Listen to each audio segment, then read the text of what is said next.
मेरे प्यारे विद्यार्थियों, मैं डॉक्टर सीमा शकुनी एसवीपी राजकीय महाविद्यालय डूंगरपुर से आज हम मनुस्मृति के जो क्रमशः आगे श्लोक का अध्ययन कर रहे थे उसी के तहत हम पढ़ेंगे श्लोक लौकिकम वैदिकम वा अपि तथा आध्यात्मिकम एव च आददीत यतः ज्ञानम तम पूर्वम अभिवादेत। यहाँ पर श्लोक के बाद में सबसे पहले हम प्रसंग लिखेंगे और प्रसंग में लिखेंगे कि कौन किसको क्या कह रहा है। कौन कह रहा है? मनु कह रहे हैं। कहाँ कह रहे हैं? मनुस्मृति में कह रहे हैं। और क्या कह रहे हैं कि यहाँ पर गुरु को सर्वप्रथम प्रणाम करने का निर्देश दिया गया है या बताया गया है कि सबसे पहले अभिवादन किसको करना चाहिए? गुरु को करना चाहिए। अब हम श्लोक का पद विच्छेद करते हुए उसे अन्वय में रूपांतरित करेंगे। यतः लौकिकम तथा वैदिकम व आध्यात्मिकम ज्ञानम च आददीत तम एवं पूर्वम अभिवादेत। आगे हम अनुवाद देखेंगे। यतः जिससे लौकिकम लौकिक तथा वैदिकम वैदिक अथवा आध्यात्मिकम अर्थात आध्यात्मिक ज्ञानम च ज्ञान आददीत यानी प्राप्त करें तम उसे एवं पूर्वम सबसे पहले सर्वप्रथम उसी का ही अभिवादित अभिवादन करना चाहिए। यहाँ अभिवादित में विधिलिंग लकार है, चाहिए के अर्थ में इसका प्रयोग होता है।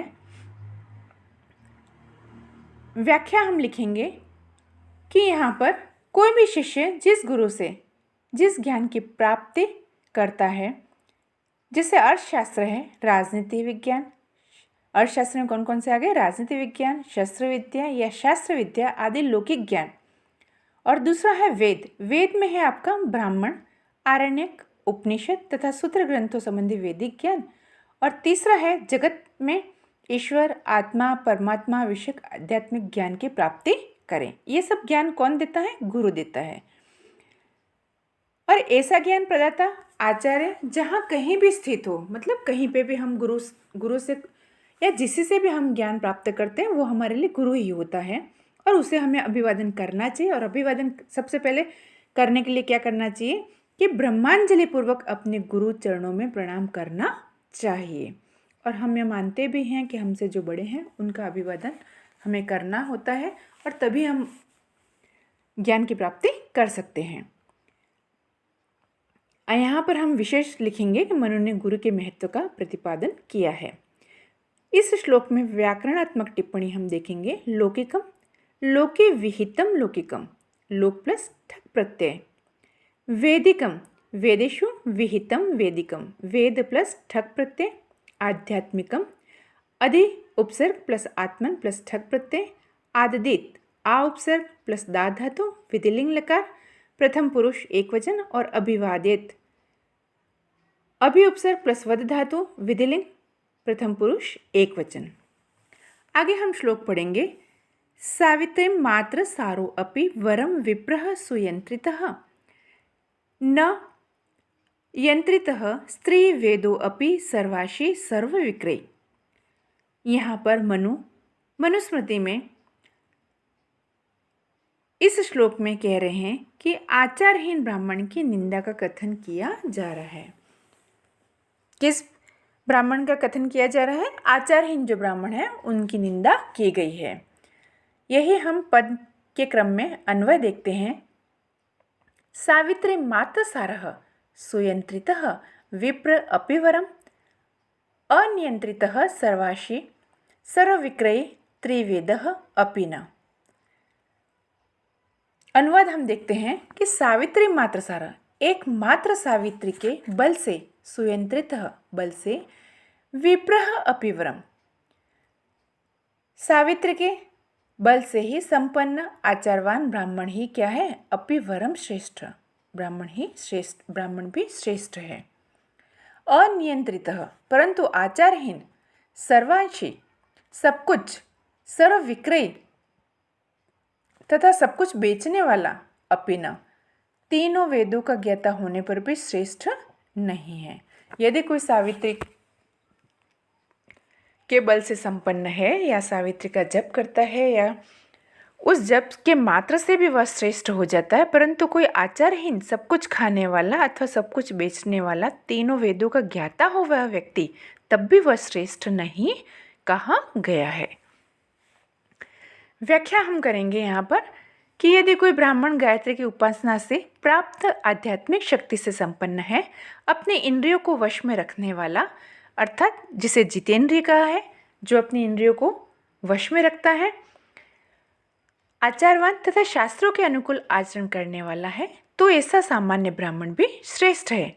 लेकिन इसके विपरीत अपनी इंद्रियों पर नियंत्रण न रखने वाला, आचारहीन, भक्ष्य तथा अभक्ष्य सभी पदार्थों का भक्षण करने वाला, यानी जो खाने योग्य चीज़ें नहीं हैं उन्हें भी वह खाता है, तो ऐसा व्यक्ति वह ऋग्वेद, यजुर्वेद तथा सामवेद का कितना भी ज्ञाता क्यों ना हो, लेकिन वह निंदनीय है। विशेष में हम लिखेंगे कि मनु ने सदाचार के महत्व को प्रतिपादित करते हुए कहा है कि गायत्री की उपासना करना तथा जितेंद्रिय होना उत्तम कहा गया है। इस श्लोक में व्याकरणात्मक टिप्पणी हम देखेंगे। सुयंत्रितः, सु उपसर्ग प्लस यंत्र प्लस त प्रत्यय, शास्त्रानुकूल आचरण करना, जैसा शास्त्रों में कहा गया है वैसा ही आचरण करना।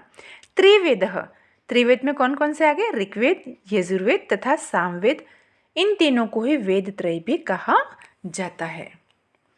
आगे हम श्लोक देखेंगे।